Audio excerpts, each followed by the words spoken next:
Okay, hello everyone. Here I want to provide a tutorial on how to switch off Samsung Galaxy A55 5G device.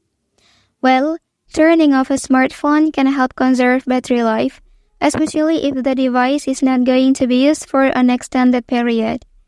So, by shutting down the device, it prevents unnecessary background processes and reduces power consumption. Okay, so here are the steps.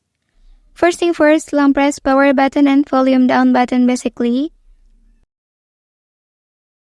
And then click on power off option. And for the second step, you can open the control centers on your device. Okay, and then look for power icon here and tap on it.